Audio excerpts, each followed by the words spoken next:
I am very grateful for Pauline's leadership with the Preservation Foundation, extending their mission to beautify public spaces. And certainly the Par 3 is an example of that, but she has carried the torch as well with Bradley Park. The architectural and history of Bradley Park was fading in its luster, and she brought forward the effort in her leadership to bring it back to a polished jewel. We now have an anchor for not only recreation, but the revitalization of historic Main Street, which now anchors with a bustling restaurant, retail, and architectural styles that maybe had been overlooked. It happened that we were starting to do other projects. The economy had gotten better, and so Pauline actually had suggested that we start looking for another town project. So John had asked me to go and talk to the mayor because we were all thinking about doing something around the Playhouse. So I talked to the mayor, and she really discouraged that and brought up Bradley Park and thought that would be a perfect project for us. So I came back the next month, I think it was October, and gave the report, and everybody was all in favor of doing it. I think 3 days later, Pauline called me to tell me that John had passed away, which left us all reeling. So that weekend, we all met at Pauline's house and tried to talk about how we were going to go on because we didn't really have a succession plan. But as we sat around talking, it became evident to most of us that Pauline was the obvious choice. She has a long history of living in Palm Beach. She has a huge reach. She knows everybody in Palm Beach. She really, really cares about the Preservation Foundation. So it was clear to everybody but Pauline, actually. And I don't think she wanted to do it, but she said she would. And that was a very brave thing for her to do, and she stepped up, and she has done it. Pauline has unbelievable energy. So even though I know she was still grieving the loss of John, as we all were, she came in and she looked at the whole organization and she really turned the thing inside out. I think the greatest changes that Pauline sort of initiated was the staff. She really went after people who are highly credentialed and really upped the standards within the foundation and its staff. Right now we have 3 people who have master's degrees in historic preservation. We have an archivist who has a master's in library science. And we have our director of horticulture who's a native plant expert. And so the staff has really, really been upgraded credential-wise, which I find to be an enormous resource for the town, just to have a group that's behind this organization that's so well educated. I also think the other thing that Pauline did so well was to get behind not only the built environment, but our landscape stewardship. And she really was the one that got Pan's Garden cleaned up and much more of a feature and much more of an asset for the foundation. And we're going to be able to continue that through our work at Phipps Ocean Park, which is our next big project. Pauline asked me to join the executive board in 2017. It was on the phone, and it was one of those, Tommy, I have a favor to ask. Now, for all of us that that know Pauline over these years, I mean, how could you say no to Pauline? And it's been an absolute pleasure to be part of the great accomplishments that have taken place over the last 4 years of being on the board. She is a breath of fresh air. She has a great sense of duty that she's has had throughout her life. She has been one that certainly has one of the longest associations with our town, with her large extended family. It's terrific because when Pauline will tell you a story, very few stories are told that someone's not related to Pauline or members of her family over the years. And that's one of the great things that she brought to this organization. We all have that great sense of pride and attachment when we go over the bridge to Palm Beach and we look at it. And it's because of this foundation and the dedication of people like Pauline that don't want to see changes at the hands of developers for their pockets to be lined.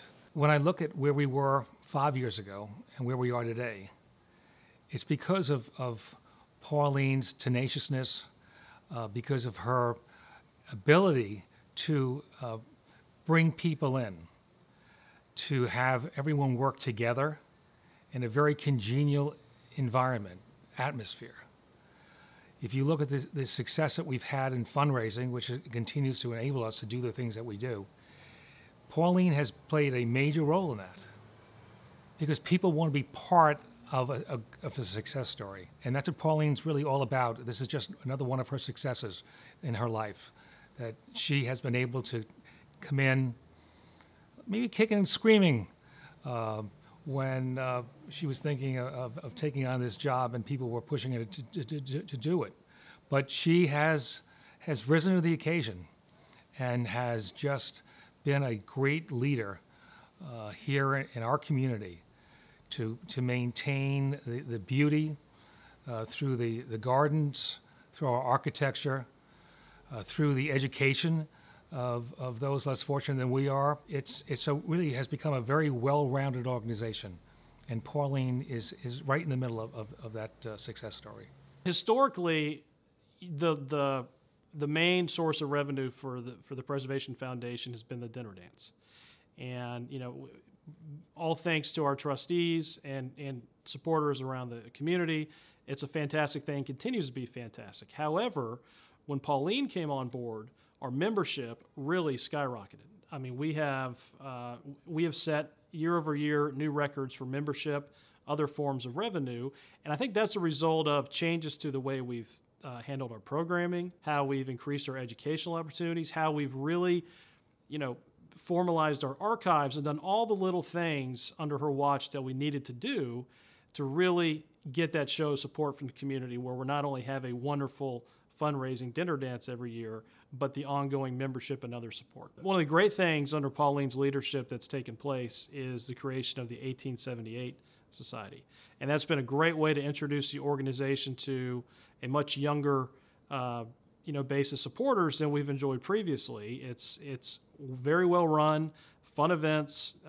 These landmark homes usually serve as hosts for these events, and they're really well received, and has really helped grow our membership.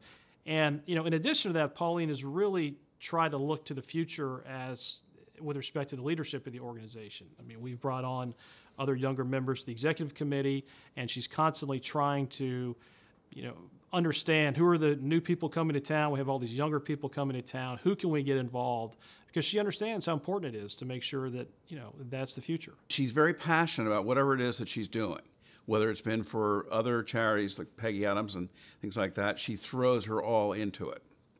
And she doesn't give herself enough credit, in fact, for being a really good executive. And I've told her this so many times, that she's actually a really good executive because she has the ability to make decisions. So apart from the executive responsibilities that Pauline has executed so well, it's important to know that she has chaired the ball probably more times than anybody else. How lucky is an organization when they have the opportunity to celebrate and fundraise at the same time and have a chairman like her who can bring it both together? People support the organization, but it's pushing an open door. People would go to any party that Pauline threw. How nice is it that it's something that benefits an organization that's so worthy of it? So she does have the chance of taking an event that is 400 or 500 of your closest people and make it feel like a small dinner at home. And no one else can do that but her. I always remember this wonderful story, very Pauline story. One day, this is actually many years ago, she came and said, very politely and very kindly, I would love for you and Joseph to help underwrite the dinner dance. Of course, we would do anything Pauline asked. And then she said, don't worry, because I'm only going to do it for about a year. And here we are, it seems like decades later, still involved with the dinner dance.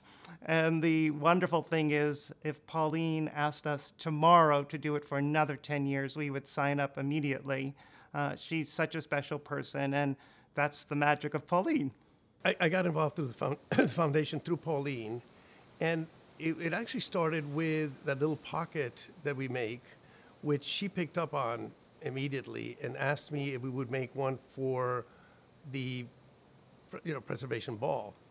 And I said yes, and we did, and it became a yearly event. The pocket in your goodie bag tonight is actually a throwback to the first one we did with Pauline 25 years ago. Preservation wouldn't be what it is today without Pauline's hard work and dedication. And she put all these years, and basically she's one of the greatest people ever, and she will put more years, I'm sure, and continue working with you guys. I think the wonderful thing of many wonderful things, I'm sure, but what I especially like of the Preservation Foundation is obviously they want to preserve Palm Beach as much as possible for what it was, but it also wants to keep it alive and make it not a museum, want to make it into a town of the future, which is basic. And I think that mixture of both is what makes the Preservation Foundation a unique organization. The Water Rising series is so brilliant and actually helps the daily lives of people in Palm Beach. I have to remind everyone that these are things that not only respect the past and preserve history, but are actually so forward-thinking and actually help residents of Palm Beach on a daily level. And to that extent, one of the great things is obviously getting behind the master plan for Phipps Ocean Park. What a stellar thing to do. And there you're teaching an entire community how enhancing and creating an amazing environment with natural plants is beneficial for the planet. And you not only have something that will help Palm Beach, but will be a role model for gardens and parks around the United States to follow. I think the reason that we want to do more town-serving projects is because as an organization, we really have been instrumental in getting the important houses landmarked. I mean, we're always looking for more, but those are done. So how can we go about preserving not just our architecture, but our way of life? And I think doing Bradley Park, hoping to do the Little Red Schoolhouse and Phipps Park are really good ways for this organization to help the town. I love Palm Beach. There's only one Palm Beach, and if you see the way Palm Beach is being rediscovered now, it's very exciting because it brings a lot of new blood into the town, and so you have the old Palm Beachers, the new Palm Beachers, people in different walks of life and in different businesses, and I think that the Preservation Foundation has been very important over the last 40 years, I guess, that existed, almost 40 years now. And I think that the Preservation Foundation will be even more important in the next 40 years. If I had a moment to say something to Pauline, is I want to say thank you. And thank you for everything from being a friend, for your generosity, for your fearlessness, for making this into a fun adventure. And I know that we're going to have more fun adventures with preservation. This is just a shifting of positions. We will have more fun together in the future.